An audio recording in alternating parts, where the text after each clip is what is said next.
Hey everybody, welcome back to Truth Revealed. I'm your host, Sergio Denaro. I'm a retired intel collector and federal agent. Today we're going to do a behind the scenes analysis of how do I figure out what a specific word means to somebody. I'm just sitting at my desk. I was like, I'm just going to turn the camera on. Let's just go ahead and show you what I'm doing right now. In the second video that I just put out, I noticed that he starts using a lot, and I started marking it in green because it's different. The way he uses it is different. Originally, I thought it was just an immediate deception, and it is. What comes after is immediate deception.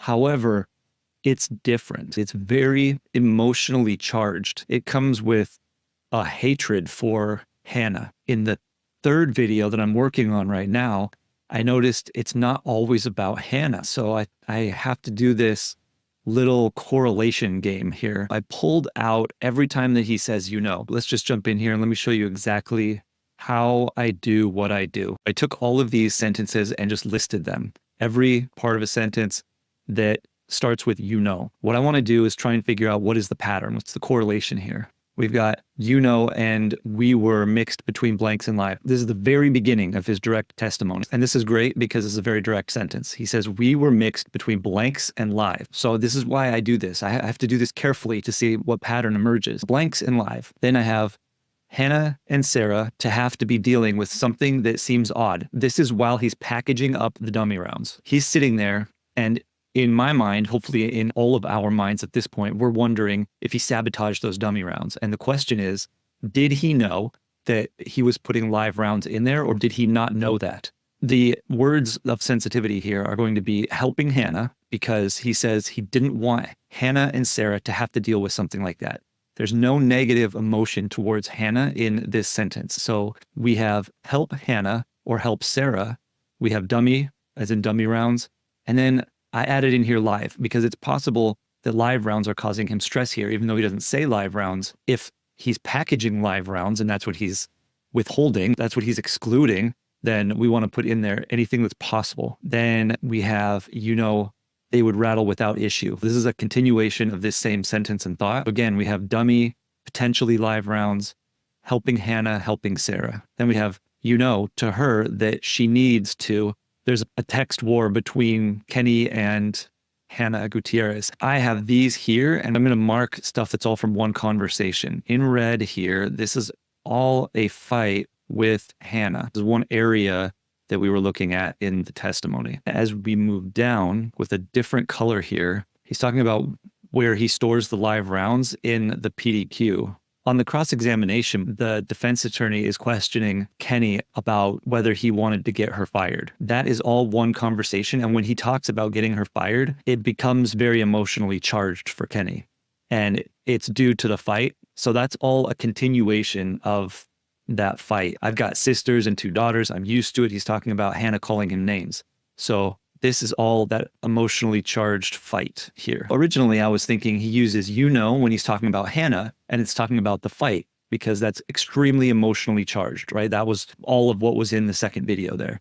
Now, I noticed that he uses when he's talking about live ammo. There's something more to this than simply a direct correlation from to Hanna. He has a visceral emotional response, not just to that fight with Hanna, but also to live rounds. Why does he have such a visceral reaction to these live rounds? We'll go through this from the bottom up. We'll start to mark this, and we'll see if we can figure out some of these that have multiple possibilities. We've got, so he's talking about what she's up against. It's a mixed bag of emotions. This is regarding the Hanna fight. This is all from the same paragraph. This is all he wants to fire her because of their fight. So all of this makes sense. There's nothing else that he's talking about here. Sarah Zachary said she's a great armor, and I've seen messages, and he's livid as he's talking about this stuff. And this is what I had already seen before. When he's talking about the live rounds, he says, I can't tell you. This is when he brought the live rounds back to PDQ. These questions are all about where and when those live rounds went. PDQ space in Albuquerque, something that would indicate when I had brought those back, self-defense ammunition. So these are clearly, this has nothing to do with Hanna. This is all about the live ammunition. There's something that's similar between the live ammunition and Hanna, as far as it creates an extreme amount of emotion. We have live rounds, live, and Hanna fight. So this part we marked here, this is the actual fight with Hanna. that caused him to want to fire her. So let me know. Essentially, yeah, so this is all what he says right after he says,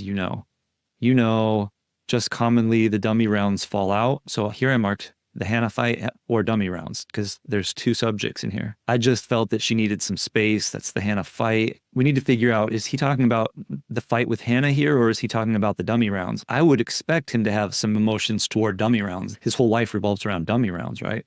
And so I'm trying to figure out why he's having such a visceral reaction to live rounds. We're in the middle of the fight. So this is a sentence that's in the middle of the Hanna fight. So we know that this is the Hanna fight.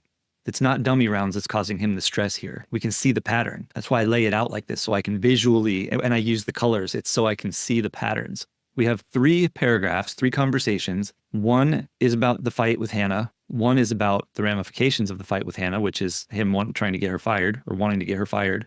And then this paragraph about the live rounds. We have 3 sentences up here. These are the sentences that we really need to figure out what's going on here. This could blow this case wide open. These are the question mark right here. Let's look at the first one. And we were mixed between blanks and live. All right, we know now because there's this whole section on live ammo that's only about live ammo. It's the live, not the blanks. He has not shown any extreme emotion towards blanks at all in the rest of this statement. So I'm comfortable saying this is live ammo. And now we got to figure out these 2 because this is the moment of the crime. If this were a murder case, this would be the moment that he committed the murder. This is the time in question. And this is how we're going to unravel it. It's with the phrase, This is every time that he used the phrase, So we have a very good indicator of how he uses it here. Let's look at these.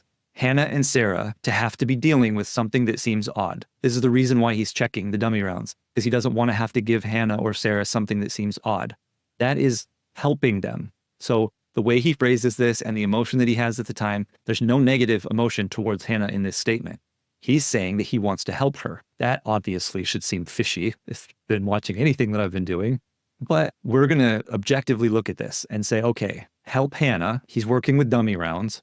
Help Sarah. None of these seem plausible here. I'm going to cross out help Hanna and help Sarah. That's not it either. That's not what's going to be causing this extreme, visceral, emotional response or this hatred. And dummy rounds. The only other time that we've had the option of using dummy rounds was here, which is in the middle of the Hanna fight. That clearly wasn't right. And here, he talks about dummy rounds throughout the entire testimony, and he never uses when he's talking about dummy rounds.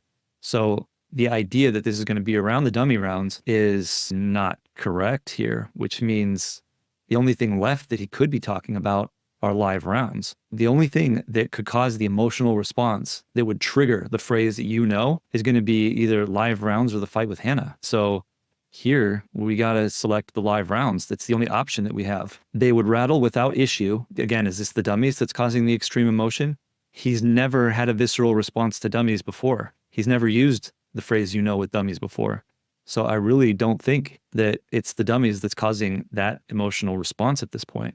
And it's not going to be helping Hanna or Sarah, which means the only option left for us through process of elimination here is live rounds. This tells us this phrase has an extreme emotional charge to it. He only uses it when he's talking about live rounds or the times with Hanna when he is in a emotional confrontation with her. Remember, we ruled out Hanna here because this is not one of those times. Seth Kenney does not have that visceral emotional response every time he talks about Hanna. It's only when he's reliving a memory of fighting with her, where he was angry and upset. When he's remembering that, he says, and then live ammo causes that response as well. This tells us that we have live ammo here. So what did we learn from this?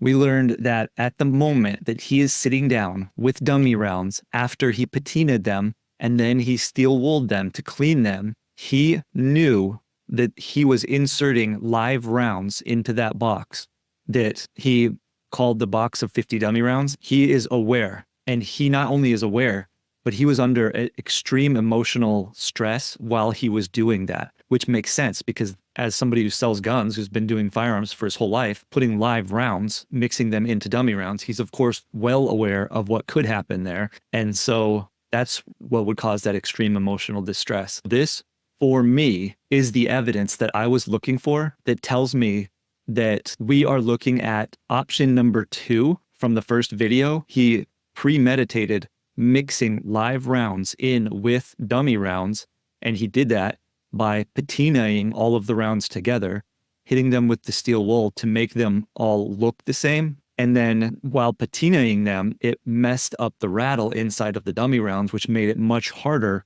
to differentiate between the dummy rounds. So if you're in a noisy, chaotic environment and you shake and you can't hear the dummy rounds, you're going to assume that it's a dummy round because you haven't had any issues on set with dummy rounds. He also mixed in Denix rounds, which don't rattle at all. That created this environment of confusion for Hanna. Yes, of course, ultimately, she is the one who needs to stop all of the production and say, I can't tell if this one is a live round or not. There's going to be a social pressure for her to just keep going and to not do her job.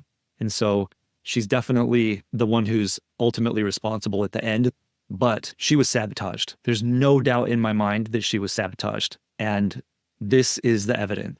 I know this isn't admissible in court, but there's no question. Let's recap this real quick. We know with certainty that he only uses the phrase, you know, when it's extremely emotionally charged. The great examples here are the fight with Hanna. We know that to be extremely emotionally charged.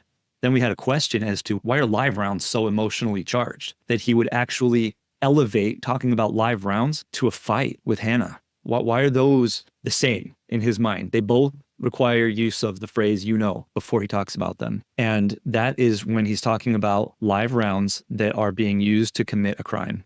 And that is an extreme emotional event for him. So all of this ties together.